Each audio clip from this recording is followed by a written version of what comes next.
Hola, hoy voy a contestar a vuestras preguntas.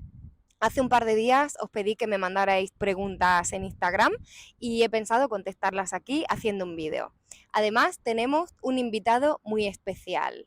Bueno, a lo mejor ya lo habéis visto en el título del vídeo, pero el invitado especial es mi Hola, padre. encantado de saludaros. Mi padre. Me habéis mandado preguntas de diferentes tipos, yo he intentado agruparlas por temas. Hay algunas preguntas sobre la vida en España, otras más sobre pues Extremadura, algunas sobre nuestros gustos, nuestras opiniones. Vamos a empezar con las preguntas sobre España o la vida en España. La primera pregunta es, ¿cómo son los salarios en España, especialmente en Madrid? En España tenemos lo que es el SMI, se llama el salario mínimo interprofesional, que es pues la cantidad de dinero mínima que percibe un trabajador por la jornada laboral legal, que en España son 40 horas a la semana y normalmente son pues 8 horas al día. Esa es la jornada completa. Eso lo reciben todos los trabajadores sin distinción por edad, por sexo, sin distinción de ningún tipo. Ese es el mínimo obligatorio. Y esa cantidad de dinero se cambia cada año. No todos los años, pero bueno, se va adaptando, ¿no?, a la inflación, a diferentes índices. Y en la actualidad, en el 2023, en julio de 2023, es de 1.080 euros al mes. La pregunta era un poco más específica, decía, ¿cómo son los salarios en específico, en particular en Madrid? ¿Tú qué piensas, papá? ¿Se puede vivir bien con el salario mínimo en Madrid? Para vivir en Madrid se necesita mucho dinero porque el precio de la vivienda es muy elevado.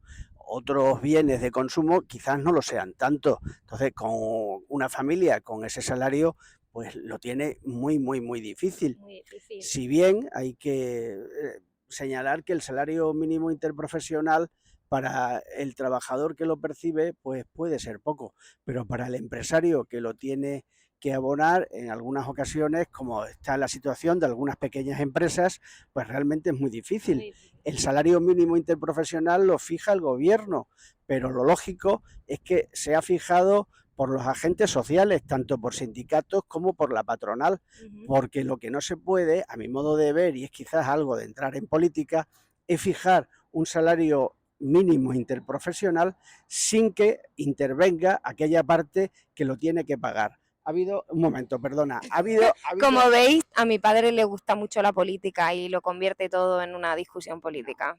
no, yo conozco el caso de algunas pequeñas empresas que con la subida del salario mínimo interprofesional, si por ejemplo tenían 10 trabajadores, para poder pagar a los trabajadores el salario fijado por el gobierno, han tenido que llevar a cabo algunos despidos porque le era imposible mantenerlos a todos. Sí, pero por otro lado está bien que el Estado Sí, garantice un un mínimo mínimo. igual para todos y todas. También nos habéis preguntado bastante sobre Extremadura, que es la comunidad autónoma de la que nosotros venimos. Es la comunidad autónoma, es decir, la región de España donde yo nací y donde vive todavía mi padre, ¿verdad? Donde viven mis padres. Nos habéis mandado preguntas diferentes sobre tradiciones, sobre turismo en Extremadura. En particular, Julie, Anuar y Deni, gracias por las preguntas. Nos habéis preguntado, por ejemplo, si podemos recomendar algunos alojamientos baratos en Extremadura. ¿Tú qué tipo de alojamiento le recomendarías a un estudiante de español que viaje a Extremadura? Depende del plan que quieran tener en Económico. Extremadura, económico, pero no es lo mismo visitar ciudades como Cáceres, Mérida, Badajoz, al medio rural. En el medio rural hay alojamientos rurales que sí tienen quizás un nivel extraordinario y que puede resultar algo más económico que un hotel o que una pensión, una residencia dentro de una ciudad grande. Vale. ¿Y tú recomendarías a un estudiante de español hacer un viaje por la Extremadura rural o centrarse más en las ciudades un poquito más grandes? Porque esta era otra de las preguntas que nos mandaban, si en Extremadura hay grandes ciudades. Eso lo contesto yo. La verdad es que no hay grandes ciudades. La capital es Mérida, es en la ciudad en la que se encuentran pues todos los servicios públicos, nuestro parlamento, para que vosotros entendáis, nuestro parlamento autonómico, pero no es una ciudad grande. La ciudad más grande es Badajoz y no es una de las ciudades más grandes de España. Aún así, vuelvo a la pregunta. ¿Tú le recomendarías a nuestros estudiantes que visitaran también zonas más rurales, pueblos, un poco el campo, eso, o crees que no es interesante? Todo depende de lo que quieran disfrutar. Si les gusta el medio rural y les gusta el medio ambiente y los parques naturales, lógicamente tienen que alejarse de las ciudades de mayor población Ajá. y quizás ahí puedan encontrar unos alojamientos más asequibles económicamente. Pero perdona, antes se me había olvidado decirles que también pueden disfrutar de algunos camping que pueden resultar más económicos, de algunos albergues que Vale. ¿Cómo podemos explicar lo que es un albergue? ¿Qué es un albergue? En qué se distingue de un hotel? el albergue son zonas que se comparten, hay muchas zonas comunes, como son los baños, como los dormitorios son para más de un turista Vale. y el precio obviamente es más barato. Sería lo que en inglés es un hostel, pero no lo confundáis nunca con la palabra hostal, porque en España un hostal es una especie de hotel más económico y que no llega a tener estrellas, ¿verdad? Eso es un hostal, ¿vale? Entonces no confundáis esas dos palabras. Papá, y en tu opinión, Extremadura, Cáceres en particular, que es nuestra ciudad, ¿es un buen lugar para ir de Erasmus o para ir a aprender español? Yo creo que es un sitio fantástico. ¿Por qué? Primero, porque van a tener buenas condiciones para poder alquilar cualquier vivienda. Es bastante económico, ¿no? A diferencia de otras zonas de España. Exactamente. Luego, obviamente, para poder llevar a cabo la beca Erasmus es necesario que exista una universidad. Y yo sé que la Universidad de Extremadura es una universidad que tiene un departamento de relaciones internacionales fantástico y que están deseando abrir las puertas a los estudiantes que quieren venir a compartir sus estudios con los extremeños. Eso, y es una universidad estupenda, allí estudié yo. Y luego yo soy parte interesada, pero creo que los extremeños somos gente agradable, gente abierta, gente simpática, que estamos ahí en medio entre Castilla y León y Andalucía y tenemos casi lo bueno de los dos sitios. Claro, y además podéis vivir a lo mejor una experiencia un poco más auténtica que en otras zonas de España donde el turismo está más masificado, ¿no? Y otra razón muy importante, yo sé que los Erasmus en Extremadura se lo pasan fenomenal. Se lo pasan como Fenomenal. No, no, no. de puta madre. Vamos con otra pregunta. Justine, desde Francia, nos dice, ¿podéis explicar para la francesa que soy si es muy familiar decir porfa? Bueno, para quien no lo sepa, porfa es la forma corta de por favor.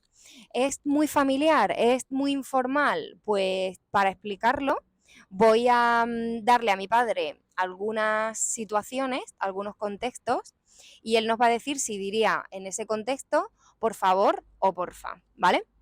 Por ejemplo, si estás en un bar y has pedido un café, pero quieres azúcar y no te han traído azúcar, ¿qué le dirías a la camarera? Por favor, siempre por favor, nunca ¿Sí? porfa. Sí, ¿Sí? sí, sí, sí. Pues, por ejemplo, yo, que no soy una persona maleducada, podría decir porfa también. Podría decir porfa. Entonces, en el bar, bueno, es aceptable. Y si vas al médico y le quieres pedir, no sé, alguna receta, una receta para comprar un medicamento, ¿qué le dirías?